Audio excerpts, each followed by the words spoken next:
السلام علیکم، صراط مستقیم چینل میں آپ سب کو میں خوش آمدید کہتا ہوں۔ دوستو، 2020 کے آغاز کے بعد بہت سارے افراد نقل کفالے یا اپنے اقامے سے متعلق بہت ساری معلومات کا انتظار کر رہے تھے۔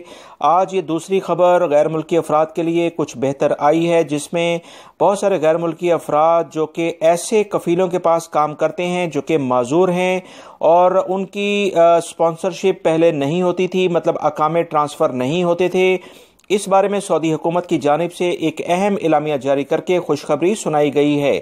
تفصیلات اس کی میں آپ سے شیئر کرتا ہوں کہ سعودی کابینہ نے معذوروں کے جو ملازمین ہیں ان کے نقل کفالے یعنی اسپانسرشپ ٹرانسفر کی باقاعدہ طور پر مشروط اجازت دے دی ہے۔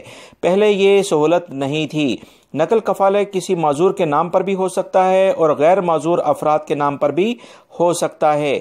اس بارے میں سعودی کابینہ نے معذوروں کے ملازمین کے نقل کفالے کی اجازت اس شرط کے ساتھ دی ہے کہ نیا کفیل جتنے بھی اخراجات ہوں گے ٹرانسفر کے اور جو بھی فیسیں ہوں گی وہ برداشت لازمی کرے۔ معذوروں کے ملازمین کی فیس معاف ہے۔ سعودی حکومت یہ سہولت معذوروں کو انسانی بنیاد پر دیے ہوئے ہے۔ کابینہ نے اپنے فیصلے میں واضح کیا ہے کہ اب تک معذوروں کے ملازمین کا نقل کفالے کی اجازت نہیں تھی، اب اس بارے میں نقل کفالے کی اجازت دے دی گئی ہے۔ یاد رہے، پیشے یعنی پروفیشن میں تبدیلی کی ضرورت اس وقت پیش آئے گی جب معذور کا جو کفیل ہے اس کا نقل کفالہ ایسے شخص کے نام ہو جو کہ معذور نہ ہو۔ سعودی کابینہ نے اس سے پہلے فیصلہ کیا تھا کہ معذور ضرورت مندوں کی فیس حکومت ادا کرے گی۔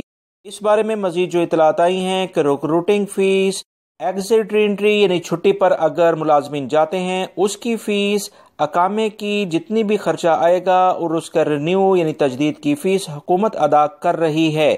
اس میں معذوروں کا پرائیویٹ ڈرائیور، خدامہ اور نرس شامل ہیں۔ اس سے پہلے کابینہ نے یہ بھی پابندی لگا رکھی تھی کہ معذوروں کے ملازمین کا نقل کفالہ نہیں ہو سکتا۔ اب یہ پابندی ہٹا لی گئی ہے، جو کہ معذوروں کے ملازمین کے لیے ایک اچھی خبر ہے۔ میری اس ویڈیو کو لائک کر کے اپنے دوسرے دوستوں سے لازمی شیئر کر دیجیے گا۔ السلام علیکم۔